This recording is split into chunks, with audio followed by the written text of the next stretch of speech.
मुझे एक चीज बताना कि बेलस टारगेरियन की डेथ ने जो शॉक वैल्यू क्रिएट करी थी, हाउस ऑफ द ड्रैगन का कोई भी एक सीन उसके आसपास भी आता है।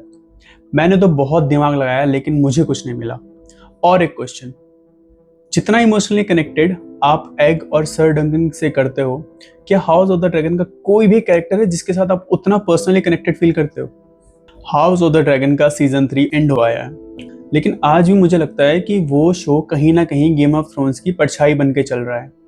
वहीं दूसरी तरफ a night of the seven kingdoms, जिसने बस एक ही सीजन में हमारे दिलों में अपने लिए कुछ खास जगह बना ली है। और मैं क्लियर कर दूं कि मैं यहाँ ये प्रूव करने नहीं आया हूँ कि हाउस ऑफ द ड्रैगन एक बेकार शो है। इन फैक्ट मुझे ये शो बहुत पसंद है, ड्रैगन्स, बैटल, पॉलिटिक्स, सब कुछ। लेकिन मैं एक सवाल सामने जरूर रखना चाहता हूँ, house of the Dragon GOT की डायरेक्ट प्रीक्वल होने के बावजूद भी उसके जैसा फील क्यों नहीं दे पाता? A night of the seven kingdoms एक स्पिन ऑफ होने के बावजूद जीओटी के फिनाले के दिए हुए जख्मों पर मलहम लगाने में कैसे कामयाब हो गया? शायद इसका जवाब ड्रैगन्स में नहीं, कैरेक्टर्स में छुपा है। जीओटी की एंडिंग सिर्फ डिसअपॉइंटिंग नहीं थी, उसने हमसे कुछ छीन लिया था। हमारे लिए सिर्फ एक शो खराब नहीं हुआ था, बल्कि हमारी लगभग 10 साल की इमोशनल इन्वेस्टमेंट खराब हो गई थी। एक ऐसी दुनिया खत्म हो गई थी जहां टायरन की बात पर हम मुस्कुराते थे, डेनेरिस को ड्रैगन राइड करते हुए देख हमारे रोंगटे खड़े हो जाते थे, आर्या हॉर्न के अजीब रिलेशनशिप से हमें प्यार हो गया था, और जॉन स्नो की ग्रेटनेस देखकर हमें लगता था कि इस दुनिया में अभी भी कुछ अच्छा बाकी है। सीजन 8 खत्म होने के बाद प्रॉब्लम ये नहीं थी कि एंडिंग खराब थी, प्रॉब्लम ये थी कि जीओटी मेकर्स ने सालों से बनाई हुई दुनिया को ऐसे खत्म कर दिया जैसे समंदर की लहरें सैंड कैसल को कर देती हैं। और फिर आया हाउस ऑफ द ड्रैगन्स, और ऑनेस्टली इस शो ने फिर से हमें दिखाया कि वेस्टरोस कितना ग्रैंड लग सकता है। बड़े बड़े dragon, massive castles, political game, civil war. Scale के मामले में House of the Dragon GOT से भी बड़ा फील होता है, लेकिन एक चीज है जो ये कभी वापस नहीं ला पाया, अटैचमेंट। एपिसोड खत्म होता है, हम इम्प्रेस तो होते हैं लेकिन कैरेक्टर्स को मिस नहीं करते। जीओटी के लिए बैटल्स और ड्रैगन ही सब कुछ नहीं था, उसकी जान उसके कैरेक्टर्स में थी। टायरन और ब्रॉन की बातें, आर्या और हॉर्न का सफर, जॉन और सैम की दोस्ती, जेमी और ब्रायन के बीच की रिस्पेक्ट, इन छोटे छोटे आर्क्स ने ही वेस्टरोस को घर जैसा फील कराया था। और फिर आया a night of the seven kingdoms, एक ऐसा शो जिसमें ना ड्रैगन्स हैं और ना लाइफ ट्रांसफॉर्मिंग प्रोफेसी, बस दो लोग, एक हेज नाइट और एक छोटा सा लड़का। और पता नहीं चलता है कि कब उनके साथ हम भी सफर का हिस्सा बन जाते हैं, कब उनकी छोटी छोटी जीत पे स्माइल आ जाती है, कब उनके बीच की नोकझोंक फनी लगने लगती है, और कब उनके लिए टेंशन होने लगती है।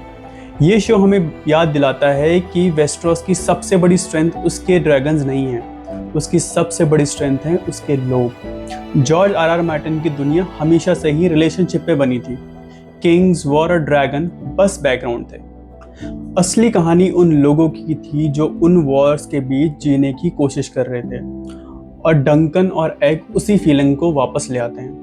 तुम उनके साथ हंसते हो, कभी इमोशनल फील करते हो, और तुम उनके सफर में बस जुड़े ही होते हो कि अचानक से वो मोमेंट आ जाता है। वो मोमेंट जिसने मुझे सालों बाद वो फीलिंग दी जो पहले गेम ऑफ थ्रोन्स दिया करता था। प्रिंस बेलर की डेथ। बेलर उन कैरेक्टर्स में से था जिसे देख के लगता था कि अगर इस दुनिया में सच में कोई अच्छा इंसान है तो वो यही है। ना पावर की ग्रीड, ना ईगो, ना अननेसेसरी क्रुएलिटी, बस एक इंसान जो हर सिचुएशन में सही करने की कोशिश कर रहा है। और इसीलिए हमें शायद अंदर ही अंदर लगने लग गया था कि ये तो बच ही जाएगा, क्योंकि कहानियों में तो ऐसा ही होता है। लेकिन वेस्टरोस कभी फेरी टेल था ही नहीं, और इसीलिए एक पल में सब खत्म।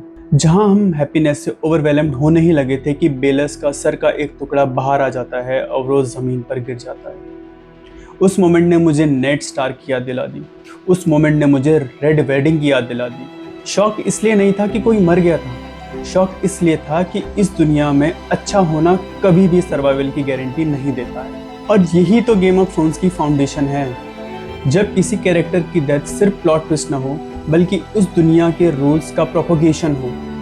प्रिंस बेलर की डेथ मेरे लिए उसी तरीके से काम करती है। बेलर की डेथ सिर्फ हार्ट ब्रेकिंग नहीं थी, उसकी डेथ हमें याद दिलाती है कि वेस्टरोस में हमेशा इंसाफ नहीं जीतता, और शायद इसीलिए जब डंकन और एग जैसे कैरेक्टर्स मुस्कुराते हैं या फिर एक छोटी सी जीत हासिल करते हैं, हमें वो और भी कीमती लगती है, क्योंकि इस दुनिया में कल का कोई भरोसा नहीं। शायद हमें वेस्टरोस के ड्रैगन की कमी नहीं थी, हमें उनके लोगों की कमी थी। और इसीलिए मुझे लगता है कि a night of the seven kingdoms GOT के सीजन 8 को इरेज नहीं करता, ना ही वो उसकी एंडिंग को चेंज करता है, लेकिन वो एक चीज़ ज़रूर कर देता है। वो हमें याद दिलाता है कि हम पहली बार वेस्टरोस से प्यार क्यों कर बैठे थे। हाउस ऑफ द ड्रैगन दिखाता है कि वेस्टरोस कितना पावरफुल है, लेकिन a night of the seven kingdoms हमें वेस्टरोस के अंदर ले जाकर वहाँ के लोगों से मिलवाता है। और गेम ऑफ थ्रोन्स के डिजास्ट्रस एंडिंग के बाद हमें शायद इसी फीलिंग की ज़रूरत थी।